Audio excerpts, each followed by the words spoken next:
welcome to the Trinity Tims, a podcast all about Europe's most successful, profitable club, a club the envy of all. We are lucky to have our gallant leaders, and there's some folk out there that just don't appreciate how lucky we have it. We live in brilliant times. The club is turning over money, record profits left, right, and centre. The 2025-26 financial year is barely a week old, and we're set to pocket £16 million for Nicholas Kuhn, and we'll be able to put that alongside the money we got from Kyogo. And don't worry about it. There's a Champions League playoff coming up at the 19th, 20th, and 26th, 27th August. And if we lose that because we don't have any decent players, we've always got the Europa League and Thursday nights to look forward to, followed by Sunday domestic games. So we're going to be well upbeat and cheery tonight. Don't let those pessimists, negative Nellies, and all the other personal abuse that each of us get to you. So we've got Eric Knott from Ireland with us tonight. We get James Forrest closer to home in Glasgow, and myself, Joe McHugh from Video Celt. So it's fun-loving times that we live in just now. Celtic are awash with money, loads of profit, sending fortunes to HMRC. Other clubs around the world, they're trying to balance the books and trying to stay the right side of financial sustainability. No such problems at Celtic. We've had the wise stewardship of Peter Lill passed on to Michael Nicholson, and some people might say you won't even notice the difference between the two of them. So, Eric, what's your take on the fantastic financial news this week? We're about to pocket 17 million, about 14 million pound profit in Nicholas Kuhn, and we haven't got a clue who's going to be playing on the wing for the Champions League playoffs. We'll need two good wingers to start, and probably two coming on after 60, 65 minutes to push the game further. So how happy are you with the Celtic state of play, the business activity so far, and how high do you think those profits could soar this coming year? I don't know, Joe, to be honest. But I'm over the moon. I'm so excited about all this incoming finance that we've got. I mean, look, I'll be giving the thumbs up as well. I mean, it's just amazing. The board are just out of this world when it comes to gathering finance. It's off the scale. And I mean, I just can't contain my excitement about this. I just can't. It's too much to bear, really. The fact that, you know, we've just made a 14 million profit on Nicholas Kuhn. To add that into the 2 million we had sitting in the account before the Champions League money came in. We added another 40 million to that. We've just added another 14 million in profit into that. And I mean, we're well within the 100. I mean, look, I reckon, and I've been trying to wrap my head around this for quite some time now, but I reckon the guys are on a mission to make $250 million. I reckon if they make $250 million, then they might hand the baton over to somebody younger and somebody, you know, who will come in as an apprentice and learn the trade to then take it on to $500 million. And I think that's the aim. They have to. I mean, they're just inching closer all the time to that big figure of, you know, 200 million. And like, that must be it. That has to be the goal. Let's get $250 million in and see what we can't do with it. So, and those lucky season ticket holders, they're getting to watch a friendly against Newcastle a week on Saturday for only £25. They don't know they're living. I know. Right. Yeah, that's dirt cheap. I mean, 25 quid for you know, I mean, got me with the days when you used to be able to get that in your season ticket. But I mean, when you think about it, if these guys are pushing so hard to make this finance, they've got to find ways to do it. And that 25 million, you know, or that 25 quid to put into the coffers as well on top of the season ticket money, it's ingenious. It's absolutely ingenious the way they do this. I'm blown away by it, and they never cease to amaze me. We're blessed, absolutely blessed to have the board that we have.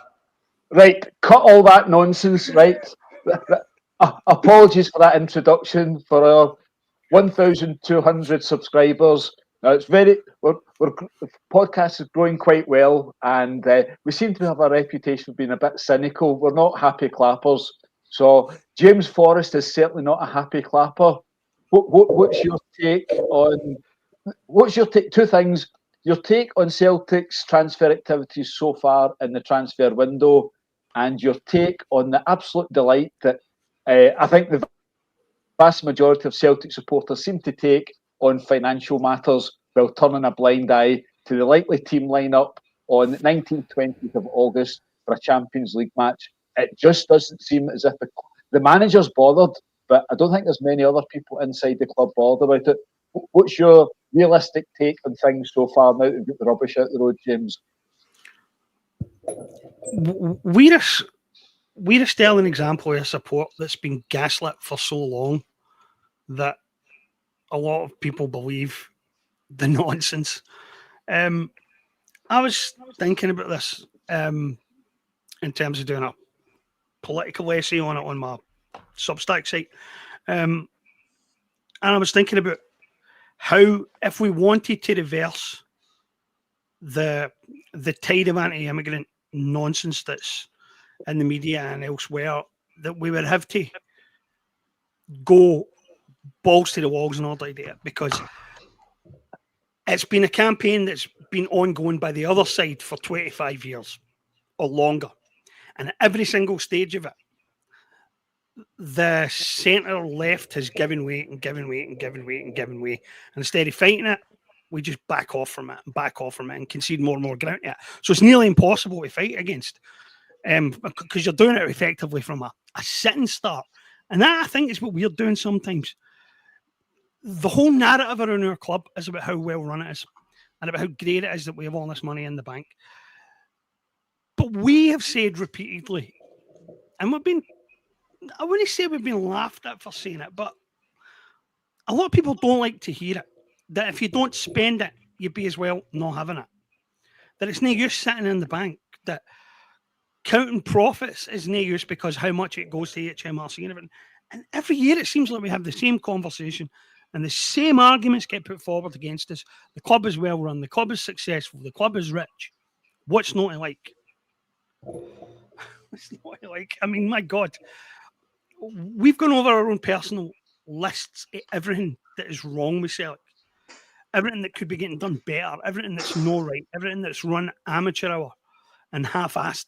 And this transfer window's already started like it's going to be another example of it. And it does feel like you're pissing in the wind. It really does.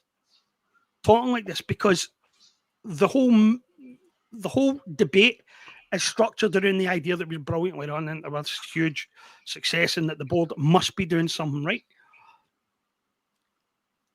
And when you can step back and see the holes in it, it's pretty clear that we've benefited a lot for having a really weak main opponent, main rival. We've benefited a lot for 2 automatic Champions League group stage qualifications. We are not going to get that lucky this year. We need to play a qualifier. Next year, we'll need to play, I think it's 2, maybe even 3. So again, we're playing Russian roulette with a half-loaded gun. And I just don't understand it. I don't understand. We talked about this last week. We have bean counters and lawyers running our club. We don't have football people. And we don't have risk takers. We don't have actual businessmen. The only one of them is the largest shareholder, and he's content to let the bean counters and the lawyers run it. I mean, we're a very secure club, but we are very small C conservative in our outlook, and we don't like taking risks, and we don't like putting our full strength forward. And it's hard to understand why. And you just think that eventually we're going to run out of road. Ange put us in a very strong position in his first 2 transfer windows. I thought that all we would have to do was go into the following summer, sign a couple of players, and build on that foundation, and we never did it. First, Mark Law came along and started picking his project signings, and then Peter became chairman, and within weeks, it'll all being announced, we sold Giacomakis and Juranovic. We replaced one, but no the other one. And it's been like that ever since. The transfer window 2 summers ago was an utter fiasco because we had a guy picking the team who doesn't know how to build a team or construct a tactic and didn't take into account what Rodgers wanted. And we can say this till we're blue in the face. Last week we were on here and we talked about the Inamura signing and how it made no sense whatsoever and how it was clearly a project signing. And then Rodgers only went and confirmed that on Friday. But He clearly didn't sign him. He clearly doesn't fit into Rodgers' plan anywhere. So who did sign him and for what purpose? He's 23. He's too old to be considered a project player who we can send out on loan for a few years and hope comes back to the finished article. That won't happen. He will never play for Celtic. He will never make a first-team appearance. So what the hell are we doing? And the more you say this, the more people come back with the same arguments. We're well run. We've got money in the bank. Because we've been hearing that for over a decade. It's very hard to get people to think any other way. Very hard. And we are, to a certain extent, pissing in the wind. And I fear it is going to take a disaster to wake some people up. A disaster. A season where we win nothing. I think it's almost impossible for Celtic to go through a season and win nothing. We saw it a couple of years ago during COVID, but if it was shaping up that way, there would be some criticism from the stands. It doesn't take too much for chants about with the surname Lowell included in it. So I suspect we'll be winning trophies, but I think we all agree, and there's a reasonable number, not a majority, nowhere near a majority, but we all agree the only benchmark for Celtic is Europe, is the Champions League. Being in top in Scotland, it's great fun, it's a good laugh, it's to be celebrated, enjoyed, and it was very painful losing the Scottish Cup final to Aberdeen. But the only benchmark is Europe, and you get a more accurate benchmark now, because if you go into the Champions League, you get 8 matches against 8 opponents. You can't really say you get a bad draw. When you've got 8 teams, 2 pot 4, 2 pot 3, if you're in reasonable shape, you should be doing quite well. So, Eric, one other thing, Ben Negren is a great signing. I don't think anyone will argue against that whatsoever. He's an emerging Swedish internationalist. He looks to have a bit about him.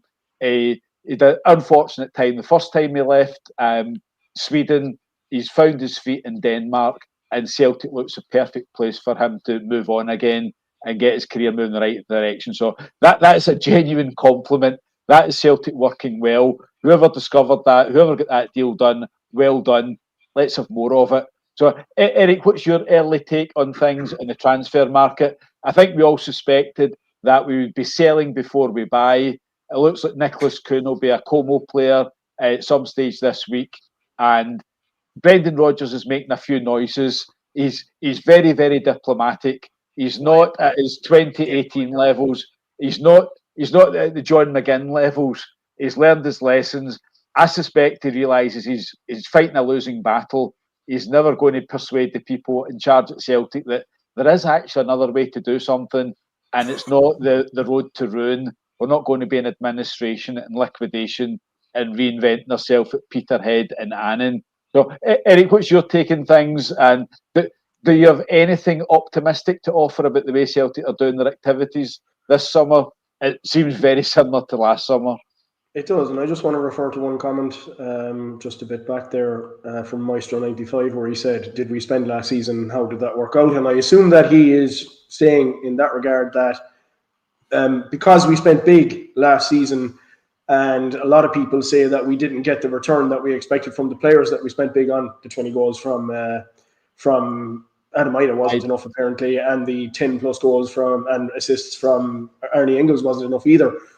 But I don't get the point. Did we spend, and how did that work out? So what's the opposite of that? Should we just not spend because it might not work out?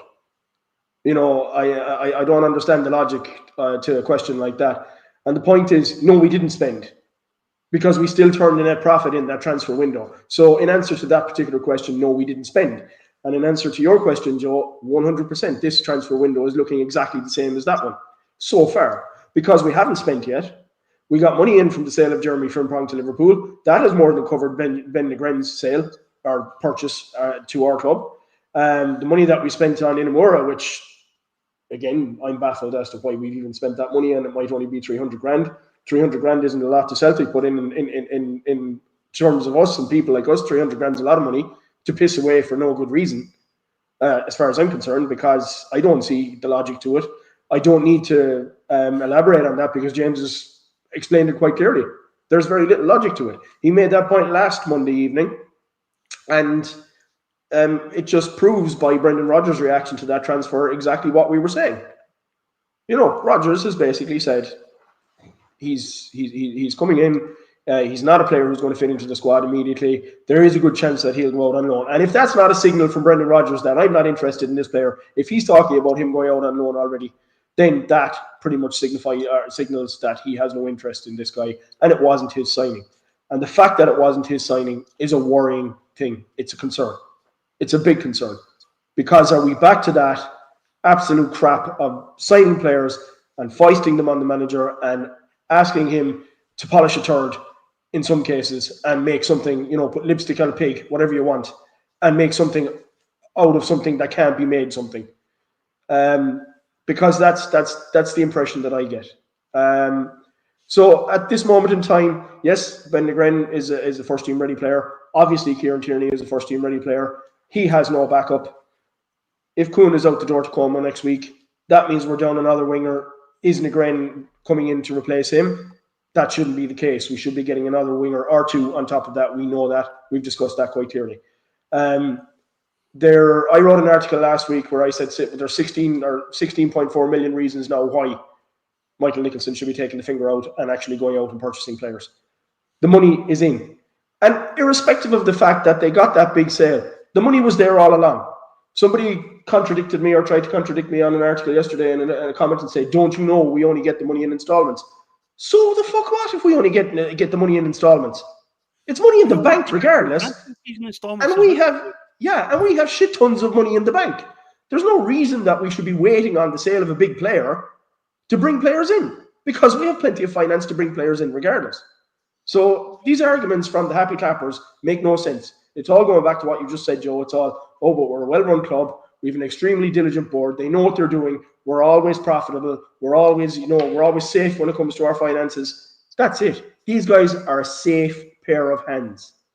They're not an adventurous pair of hands. They're not a risky pair of hands, and they're not any way inclined to take a risk. They're not inclined to speculate, to accumulate.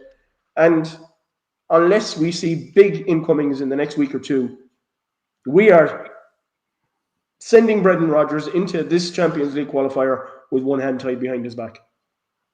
We did not replace Kyogo Furuhashi in the January transfer window. If we do not replace Nicholas Kuhn adequately, irrespective of Ben Negren being bought in, then Michael Nicholson has done nothing in the last year or so but weaken the squad from what at the start of last season was a very strong squad with a decent bench and a decent backup squad available. And now that squad, because you did an article on it today, Joe, there's a talk of 12 to 13 players being moved out as well in this window.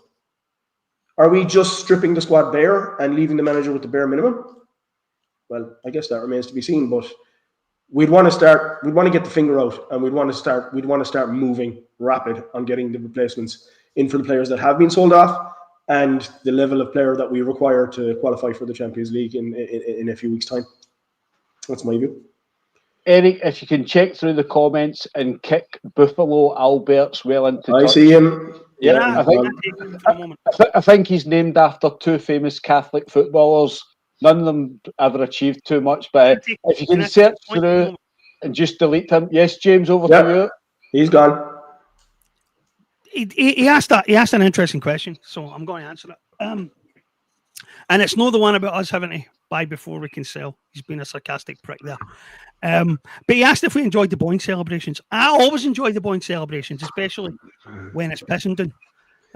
Especially when somebody's doing the Lee Harvey Oswald at the mall when they're walking. I particularly enjoyed the year of the intra-loyalist feuds when they were all punching the living shit out of each other in Glasgow Green.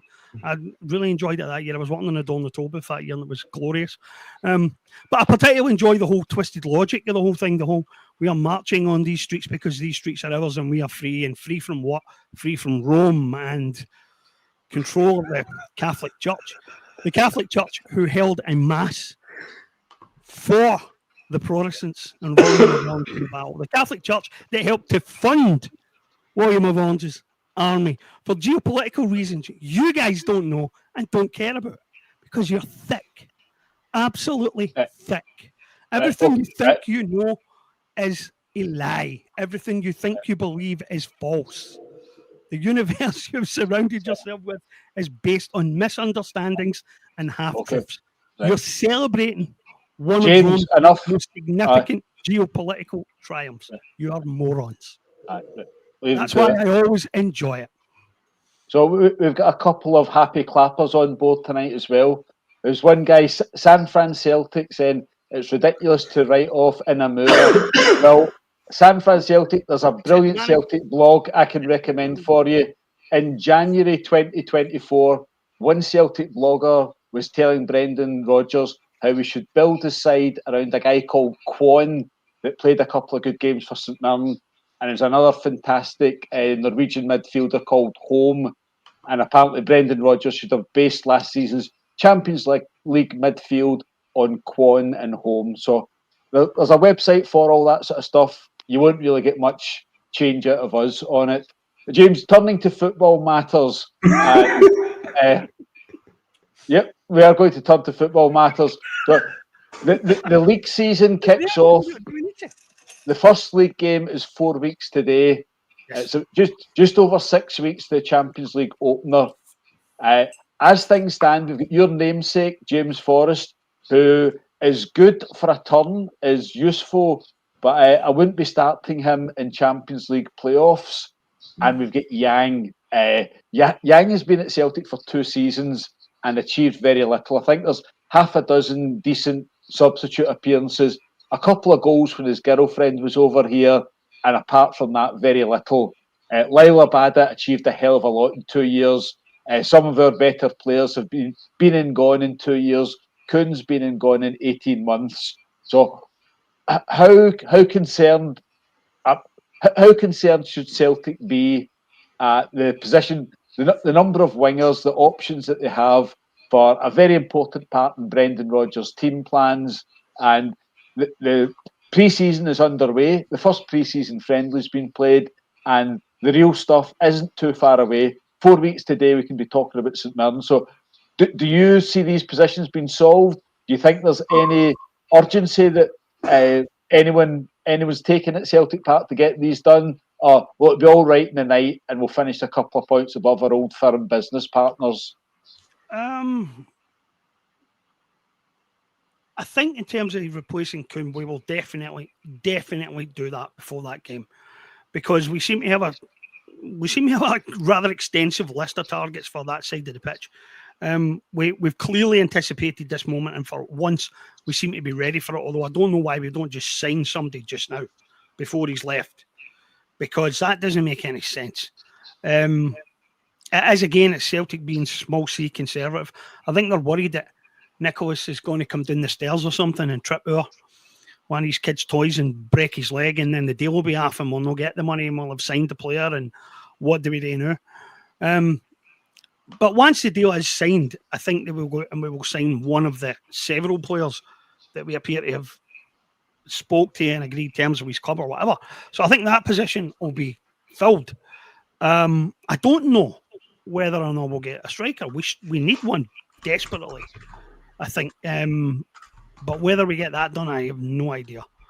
That one might go to the wire. That one might go to the final day. And we'll be scrambling about desperately if our first choice decides he doesn't want to sign or wants to go somewhere else. I'll tell you at this point right now, the days when we should be sitting and waiting on a target making up his mind on the final day, that better be over and done with. There better not be any of that nonsense this year, because we've done that far too many times. The furthest the furthest out for that deadline we should be is a week at the very most. And if the guy's not made his mind up by then, then tell him go and bolt and go and get somebody else. We can't be wasting too much time. So I mean, really, we're playing the SPFL, right? So in terms of domestically, it probably really isn't going to matter much whether we get the first choice or the second choice. So in Europe, it might matter. That might be a more significant question in Europe. But if we're waiting to the last day till he makes up see if he gets an offer for another club, we're playing with fire and we're going to get burned again. So I don't think we should be waiting too long for people to make their minds up. The striker one is the hard one. I'm convinced that we'll replace Kuhn. Don't worry about that. That's not an issue.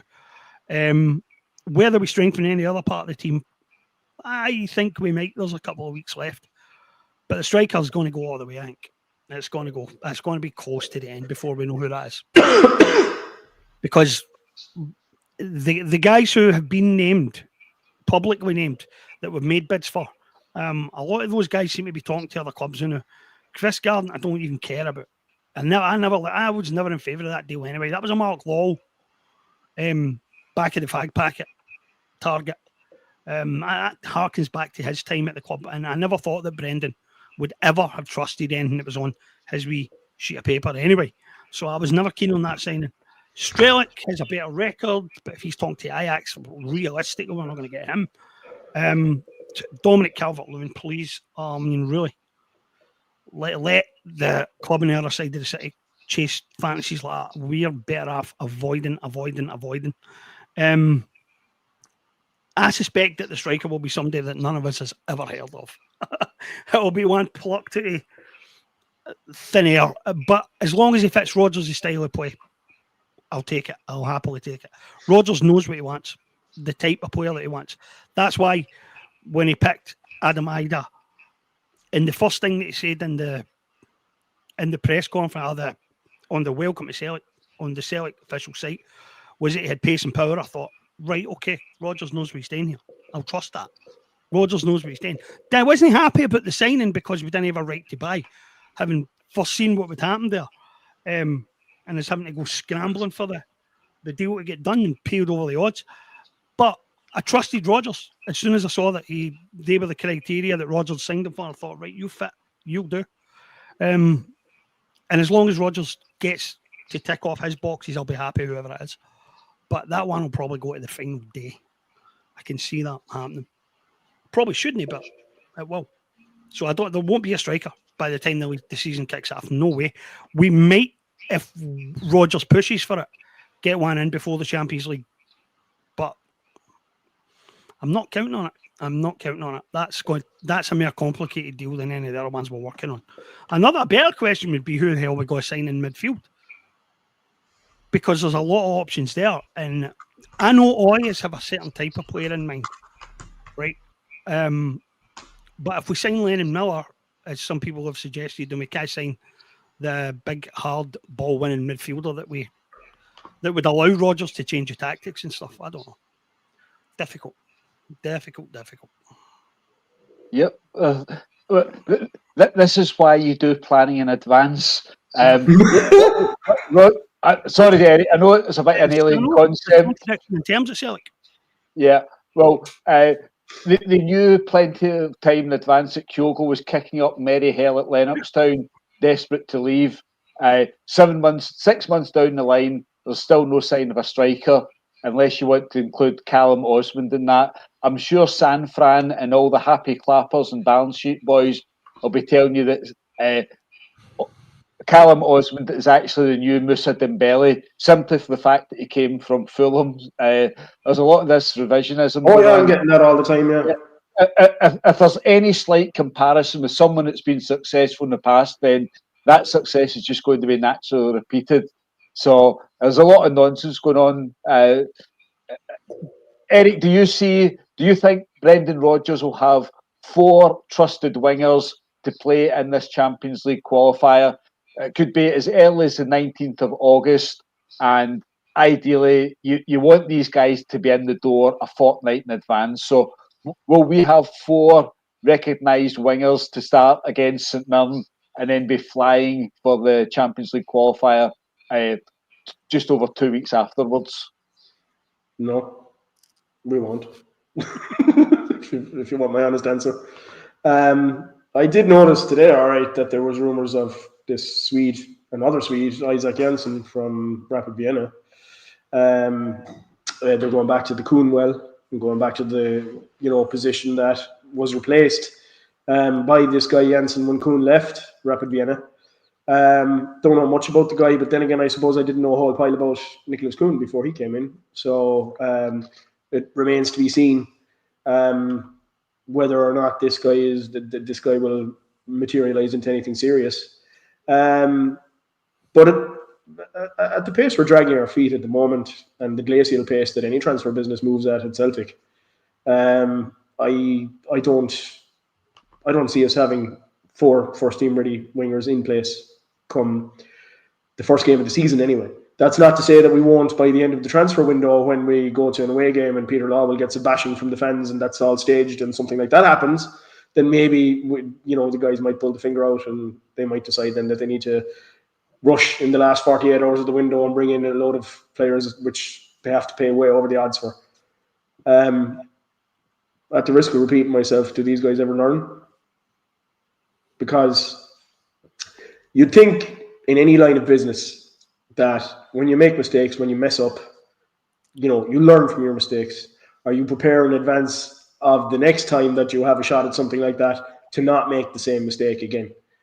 And look, I could be wrong here, but like you, Joe, I'm at last half full, man, when it comes to our board. And even at that, I don't think it's half full. But they just don't give me any signal or any sign that they're going to do any different to what they always do. And it's very hard to expect anything different. Because the Celtic board is definitely the definition of insanity. Doing the same thing over and over again and expecting, different results, because the results are always the same. And it goes back to what you were saying earlier on. I mean, nearly all of the Ange Postecoglou signings that were successful, solid signings, are gone from the club now. And it seems to me, and I wrote an article on it last year, and I got a hammering for that too, that the board just seems to be hell-bent on asset stripping our squad all the time of the best assets that we have. The problem is, of late, that they're asset stripping and they're not replacing like for like. They rarely replace like for like anyway. But there seems to be more and more gaps opening up in the squad, and there seems to be less of an inclination to fix and fill those gaps. And we all said last January when Kyogo Furuhashi went and the replacement didn't come in that the board would think they were geniuses when they pressed Brendan Rodgers into moving Daizen Maeda into the middle. Daizen Maeda did exactly what we expected he'd do when he was moved into the middle, but it still didn't solve our problem with regards to a striker. We still don't have that striker. Callum Osmond isn't that striker. So, I mean, it's pretty simple. We need an experienced centre-back. We need an experienced defensive midfielder who's a hard man. We need 4 wingers, 4 first-team ready wingers, and we need a striker. That's it. Brendan Rodgers, look, he's the man in charge. He knows that's what we need. He's no fool. He's not in the position he's in from, without having the experience that he has. He knows exactly what we need. But you wonder, does he go to these guys and say to them, this is what I need. These are the players I'm looking at. Can you go off and get them for me? Because that doesn't appear to be the case. Instead, he's handed players like Inamura. Did he sanction bringing in Callum Osmond? No, he did seem to speak highly about the kid when he came in, but at the same time, was that his? What have we got this guy, the football doctor, for? What's he doing? Has he had anything to do with Inamura? I don't know. The club doesn't communicate with us, so we're never going to know for sure what goes on anyway. But it's just frustrating. It's just the same crap every transfer window. We have the same conversations. It's like a deja vu. It's all those cliches. Say everything you want to say. It's Groundhog Day. That's it. Celtic transfer Groundhog Day. That's what it is. I'll be honest, I have a bit of sympathy for where we found ourselves this year. Because this has been a bit of a weird situation. On the left-hand side of the pitch anyway. I think there were people at Celtic Park who held out hope for a lot longer than probably was necessary. That Greg Taylor would be convinced to stay and be Tierney's backup or a rotation player, whatever you want to call it. I think we had a fallback. Had Jeffrey Sloop played better and looked more like a guy who would have been a good backup. But he kind of faded towards the end and was quite disappointing in the overall. And so I think we got a raw deal with the left back position, and we knew we have to find find a replacement for Taylor, which we didn't expect to have today, I don't think. And I think we probably thought that if Sloop had a good half a season, that he'd be a ready-made replacement on a free, just get him a sign the deal and it's done. So disappointment there. The Jota injury is a catastrophe, especially in terms of his recovery period being so fucking terrible. Because you could see the sense, and I was bringing in a loanee to play on the left until Jota's back in the team, but we have no idea when that will be. So do you go out and sign a left-sided midfielder? Because we do need a left-sided midfielder to provide cover if Maeda's going to play as a central striker. That's a given. You need a left-sided player now. And I think you need a second left-sided player as a backup anyway. So I would go out and I would sign one. I think we should go out and sign another left-sided midfielder. Regardless of whether Maeda's playing through the middle or not. But I think that it's the Jota injury that really screwed up a lot of the thinking. Because I think that Rodgers would just have went out and bought a striker. That would have been the decision. Maeda will go back to the left. Him and Jota will alternate. Or Jota will play on the right sometimes, whatever it was. But that was the left side covered. The right-hand side, we knew we needed to sign a player wide right. So we went and we got Nygren, and that would have been enough. Except now Kuhn wants to leave. So now we've got to replace him as well. And I think I have a certain amount of sympathy because I think it's been a bit more screwed up than they thought it was going to be. Because it would have been straightforward to Jota not get injured. And now it's a mess. And we're back to the drawing board in a very real sense. Because we really didn't have a lot. In the top end of the pitch, I didn't think we really had a lot we had today. And now we do again. It must be frustrating for everybody at the club, the Jota injury, because that's what's changed the thinking. Suddenly you've got multiple positions to have to fill instead of just shuffling it like you were going to do, replacing players that leave, and it's a bit more complicated than it was supposed to be. The whole left-hand side of the pitch is a mess. God alone knows what we're going to do with it, but we have to do somewhere. We need a second left back. We need one, maybe two players to play it wide, depending on what you're going to do with Maeda. But it's a lot more complicated than it was. Yeah, that's all fair enough. But Jota was injured towards the end of April. A well-run club would have a couple of plan Bs.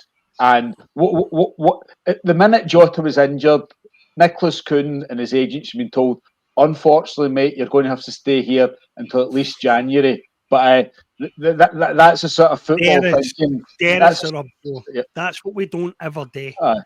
We don't ever put our own priorities first. Player wants to leave, he's allowed to leave. We don't ever, to the best of my knowledge, tell a player, look, you've signed a long-term deal and we cannot let you go right now and you're staying, and that's it. Right. I see somebody asking about young academy wingers. Right.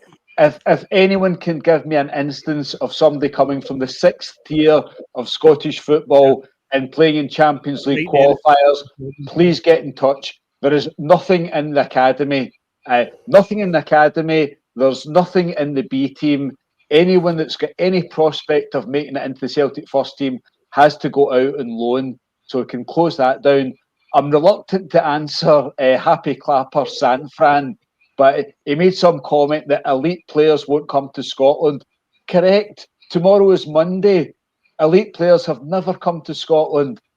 Henrik Larsson was far from elite when he came to Scotland, but in the summer of 2021, Ange Postecoglou, with the help of his agent Frank Trimboli, was able to bring some very, very decent, very useful players to Scotland. Lila Bada, Carol Starfelt, Kyogo, Giacomakis, Joe Hart. He made a blunder with McCarthy. I suspect McCarthy wasn't his option. And then once he'd assessed things, towards the end of the window, he brought in Cameron Carter-Vickers, Giacomakis, and Jota. So you can bring decent players to Scotland. There was no promise of Champions League football.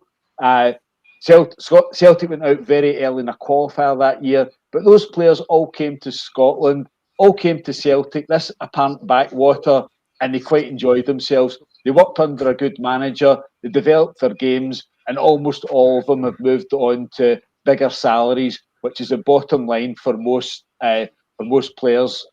Compare that San Fran with what happened 2 years ago. Brendan Rodgers bizarrely was taken on by the sales pitch from Michael Nicholson, and he was presented with 7 permanent signings. Absolutely horrendous. I'll name the 3 wingers: Tillio, Palma, and Yang. Yang started 13 games last season because it was a last resort. The defenders, Naroki and Lagerbielke. Naroki's out on loan, and Lagerbielke is probably out on loan and about to be announced as joining Braga. At least we're getting some money for him.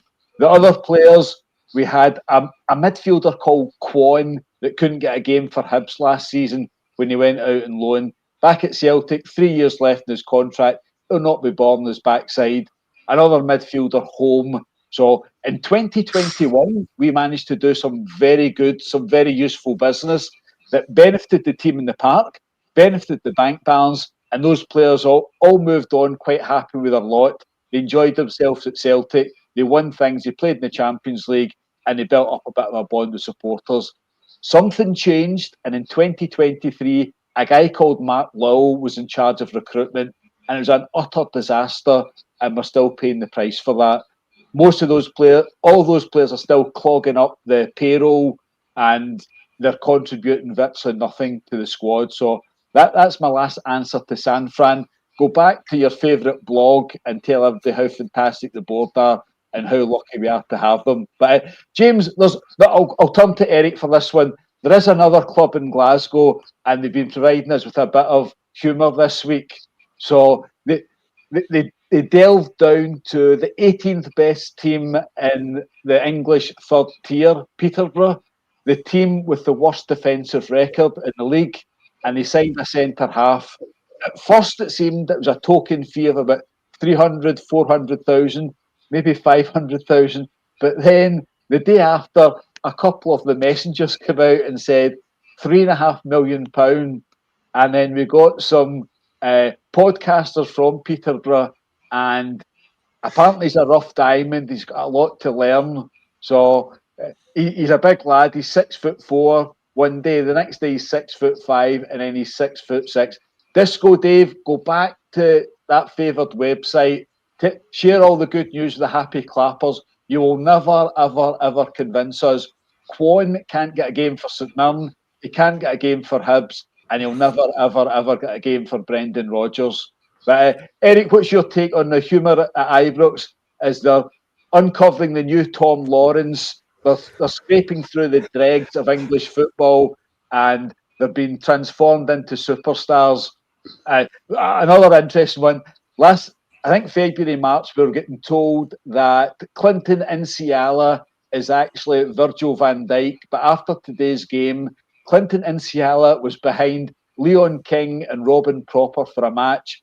And Clinton Insiala, signed last year from AC Milan, is not part of Russell Martin's plans. So that's what happened to last year's superstars. What was your take on the boy from Peterborough and other superb, exciting signings on their way to Ibrox? Well, before I get into that, I mean, I need to wade in on your defence because there was a comment passed earlier on, about you talking about the fake over and that it's Keith Jackson 1 and you 0. I personally believe that it's still a fake over in that they're no better off than they were before the Americans came in. So, I mean, call it what you want. It's nothing spectacular, and it's certainly not going to... and this leads into what we're talking about. If this is the caliber of player that they're signing, a guy from Peterborough United, and if the rumour is true that they paid $3.5 million for the kid, it's clear that they honestly saw them coming. I mean, I put up an article on it the other day there where I said that there was a guy did a tweet on it, and he basically said that they must be dancing around the place in Peterborough for joy, knowing that they fleeced Rangers for $3.5 million. So I think the whole scenario is hilarious. When I put up James, I followed on from an article James did there, asking where they said we're shitting our pants and we must be really scared of what's coming down the tracks this season. And so I kind of flipped it in my headline in my article, and I said, if we were the ones signing League One players and 30-something journeymen, do you think they'd be frightened? Do you think that they wouldn't be laughing their heads off at that whole scenario? So how in God's name do they think that we're scared by the signings that they're bringing in, or that we're in any way intimidated by this whole situation where they brought in another League One player yesterday? Is he Icelandic or Norwegian or from Luton Town anyway? He was, I don't know his name. Olsen, is it? I think it is. Asgard. Don't laugh when you say that. Asgard and Butland in the same team. Okay. Asgard and Butland, yeah, that's brilliant. Apparently, he was the one who kept Matt O'Reilly out of the Danish national team, except that he's Norwegian. Oh, right, okay.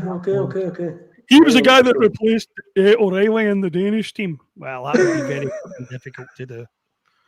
Yeah, but I mean, how they think that we're intimidated by this is just hilarious. And as I said in my article this morning, the only thing that intimidates or frightens me is the people in our own club and their lack or their inaction.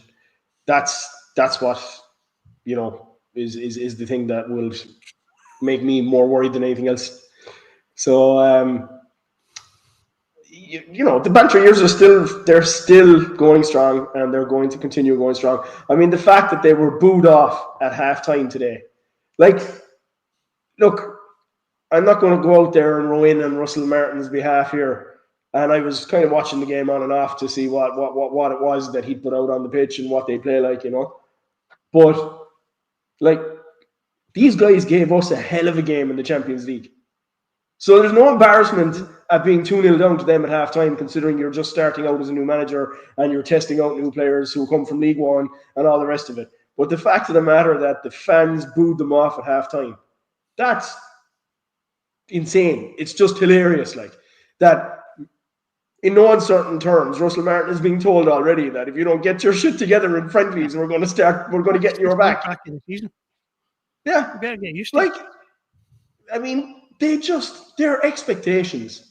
It's always like this thing. Every time you see a new player coming in, and he has the tagline in his interview, "I'm here to help this club get back to where it was, or where it belongs." Where is that? Where you belong? Where is that? Congratulations, finish second. You've done it. One more trophy better off than St. Johnston in the last 14 years, is it? I don't know. You know, where exactly are they getting them back to? Or where exactly are they returning? What past glories are they returning them to? So, like, every player that comes into the Ibrox setup is given this tagline: "I'm here to put Rangers back where it belongs." Where's that? I'm lost, because the previous club's dead and this club has done nothing. So, you know, yeah, long live the banter years. They're only going to get better, and they've been faked over to fuck. James, you've picked up on the physical element that the close season cup winners have specialised in so far this week. We've seen plenty of physical players. We've seen plenty of players come up from England up here to boss it, score goals for fun. Nans League, Farmers League, etc., etc. Is there anything in any of these guys that you see and the other reported signing targets? You know, would any of these signing targets be anywhere on Celtic's radar? I know Celtic board don't like signing players, but is there any of these guys that you'd have thought we could maybe have done a turn with him? Whenever they've signed players in the last few years, I've always asked myself a question. Are these guys any better than the kind of signings you would see at Aberdeen or Hearts or Hibs or teams like that? And the truth is that every one of the guys that they've signed so far would fit in perfectly at one of their clubs. That's the level of signing that they all are. The idea that they spent £3.5 million on a Peterborough defender whose notional value is 1/10 of that is ridiculous. When you see the Peterborough fans' response to him leaving on Twitter, it's even more ridiculous. In fact, the 350,000 sounds like a lot of money based on what some of them are saying about being glad to see the back of him. The midfielder who they've made 2 previous attempts to sign on free transfers and never got. Eric and I were bantering about him the other day. And I had to ask ChatGPT a cheeky question as to whether it was true that he had never commanded a transfer fee at any club that he's ever went to.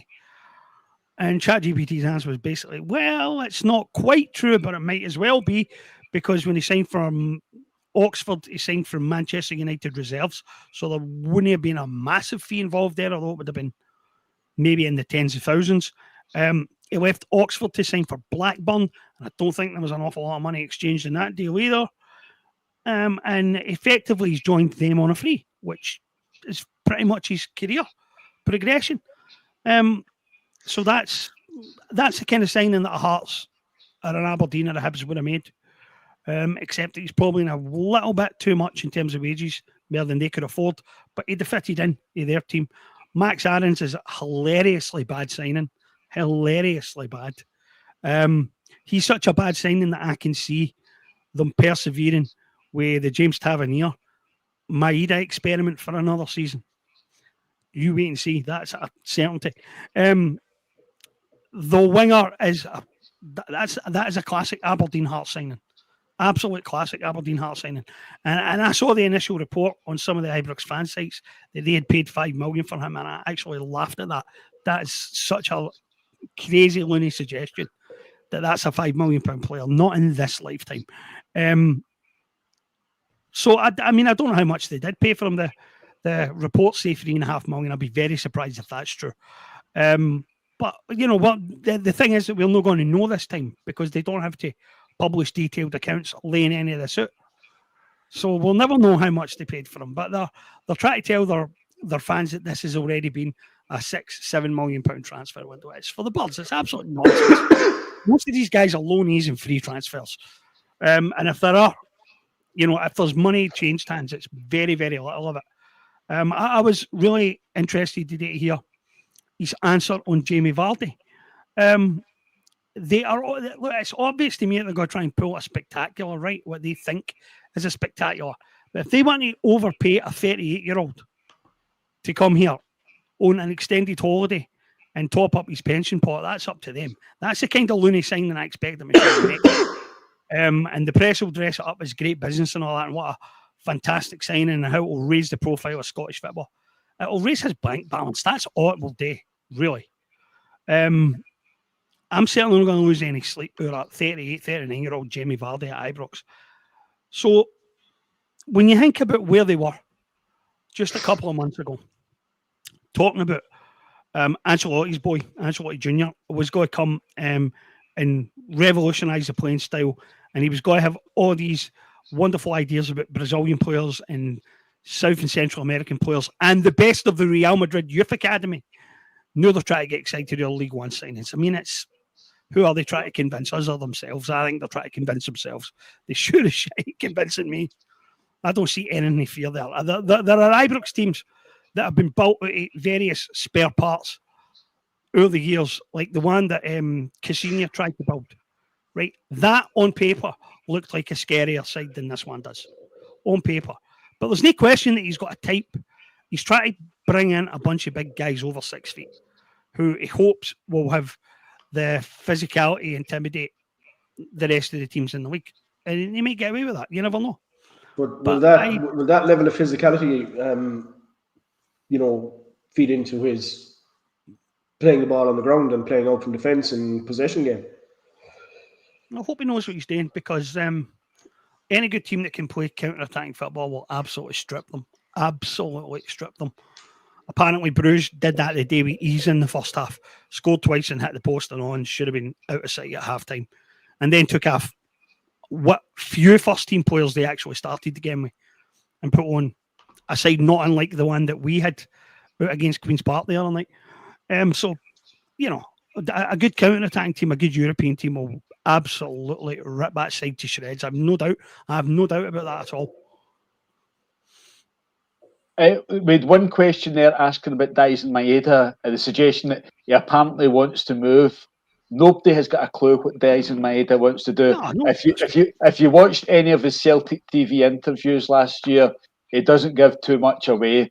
It's like Brendan Rodgers. Rodgers was asked at Tannadice after winning the league, and he just says, very, very few people know what I'm thinking of, what my plans are. So we've no idea what Dyson Maeda's thoughts are. He's got a World Cup finals to play at next summer. That could mean he wants to stay at Celtic, or it could mean he wants to see if there's something better elsewhere to test himself at. So no one really knows. There's very few journalists or reporters that are in the know. Some of them get fed messages from Celtic and pass it on, but there's no. I don't think there's any journalist that really knows the intentions of any current Celtic player. I don't think any of them confide in reporters. They see them a couple of times a year at media conferences, and they're fairly trivial and things. So a couple of podcast things. We're up now to 1.2 thousand subscribers. Thank you very much for everyone that's done that. So if you subscribe, please click on the bell, which gives you notifications. This week's a bit of a one-off. We're on a Sunday, but the intention will be during the season. It'll be Monday at 6:30. That's where we're going forward. The more likes, the more comments, the more thumbs up, the more shares. YouTube likes all these things, and it bumps you towards the top of the tree. So, and again, there's lots of comments during the show. If you can go, if the people that have been on with us live, if they can go back afterwards and add a comment, that'll appear. And again, YouTube likes all these things. So we've got a few minutes left. Eric, Celtic are over in your part of the world on Tuesday. What are you looking for from the game against Cork? And then the action, it gets a bit more serious. We're heading over to Portugal. It'll be absolutely baking. They'll be training pretty extensively. There's a friendly on Saturday against some local side. And then we'll be back next Monday. And then there's Sporting Lisbon. So the quality of opposition will soon be stepping up.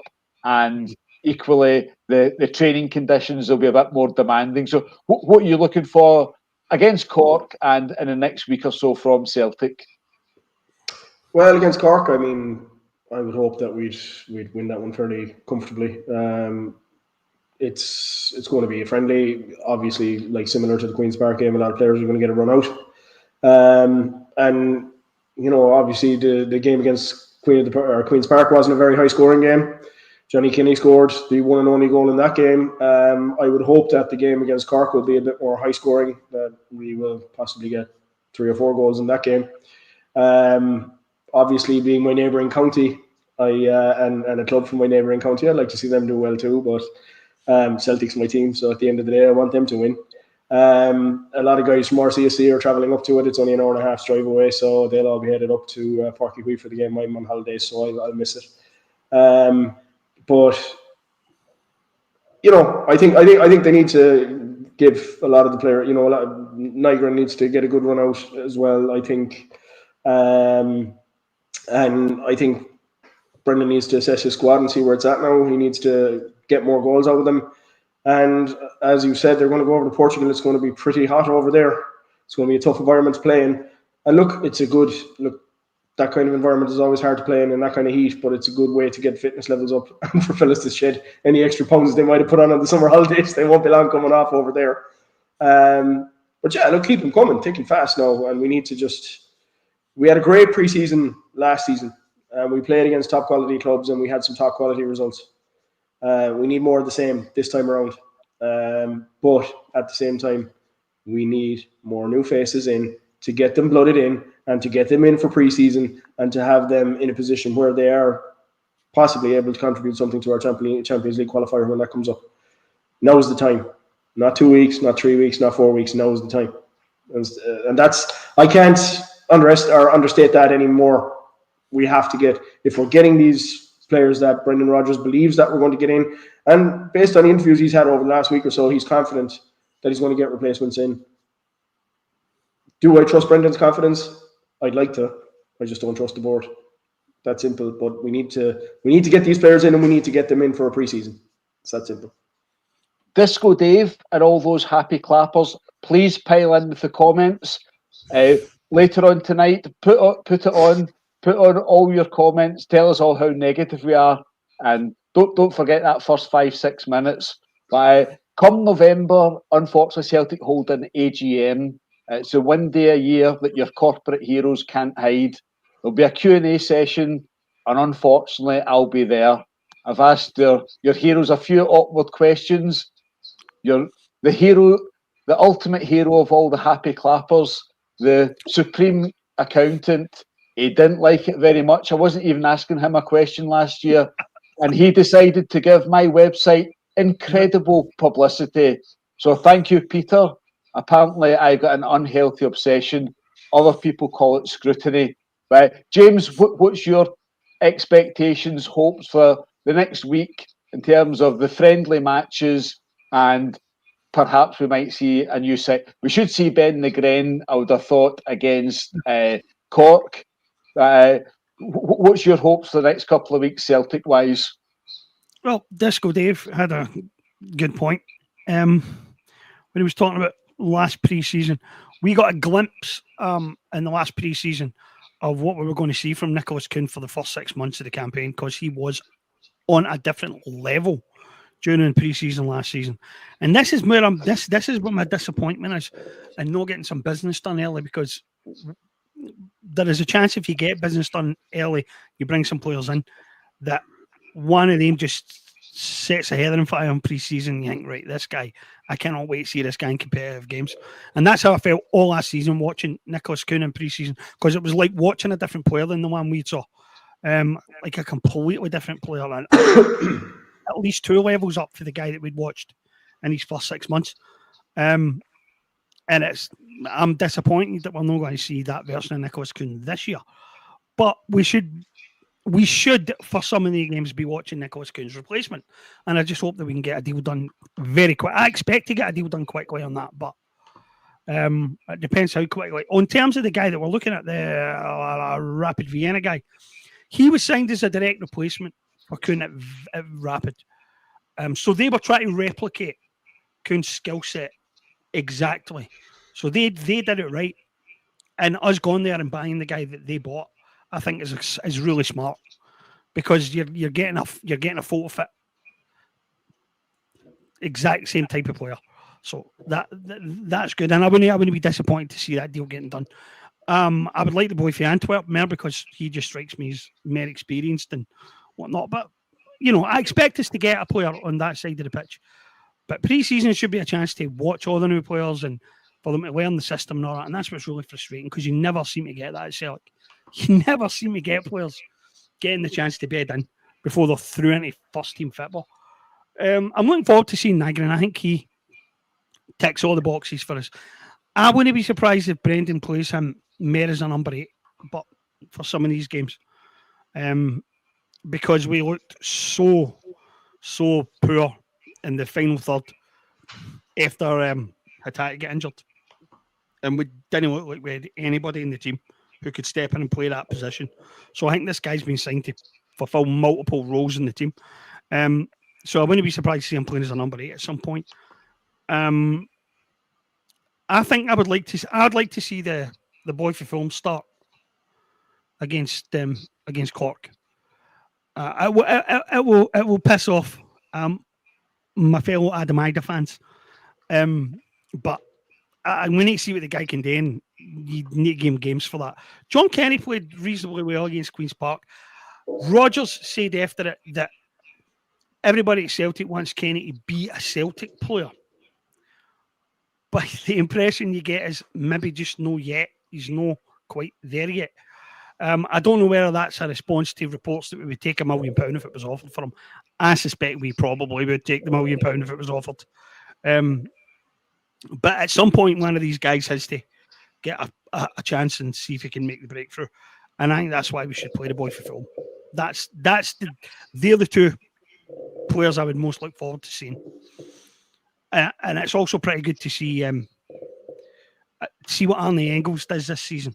Although I said in an article last week that the guy who's got the most to prove this pre-season is probably Austin Trusty. I'd like to see him get an extended run in the team at the start of the campaign. I'll tell you what, though, we badly need to sign a centre-back, like a proper centre-back. No like sign the Japanese guy and then send him on loan. We need a proper one, because we cannot be dependent on Liam Scales for another year. Much as I like Liam Scales and I think can do a good job domestically, he cannot be the long-term answer. He cannot be the long-term backup. That's got to change. So you never know. I mean, Liam Scales can play left back as well. I wouldn't have a problem seeing Liam Scales deputise at left back. I just don't want to see him at central defence in the Champions League. Scary thought. Okay, that's about it from us this week. As well as this podcast, every day of the week you can read about the thoughts of Eric over in Read Celtic. You can read about myself on Video Celts and James at the Celtic blog. We're all three very, very independent bloggers. We don't take instructions from anyone. And this week, Celtic will be probably calling a media conference for the arrival of Inamura, and certain Celtic websites will be able to come over, join in. It might be some of them might be on Zoom, and they'll be able to ask Inamura's translator how much is he enjoying joining Celtic, how much is he looking forward to those special Champions League nights, and other banal questions through an interpreter. A complete waste of time. So none of us will be involved in that. None of us will shed any tears about it. But all three of us will be back again next week for the latest podcast. So thanks for your contributions. If you can, add a comment. Even if you're a happy clapper, all those comments count, and they won't change any of our opinions. They are all welcome. Fire in, lads. All those happy clappers. Disco Dave, you lead the way. Oh, Disco Dave reckons that he's actually hoping that we sell Dice and Maeda to see our reaction when that happens. Yep. That shows how much he cares about Celtic and Celtic doing well. He wants to see our reaction if loads of money. Yeah. You know, the Harry Enfield video, isn't it? Allows that man. The only thing I'm going to say about the happy clappers is that they are not the worst. By no means are they the worst of Celtic cyberspace right now. There are some people who, if their content isn't being written by AI, I would advise them to try it because it will do a better job than them. Because I don't think that any Celtic fan gives a shit what David Murray says we won't ever do. Okay, on that note, right, guys. Bye-bye, Disco. See you again next week. Fire in with those comments. Tune in again next week, Disco. See you later. Looking forward to it already.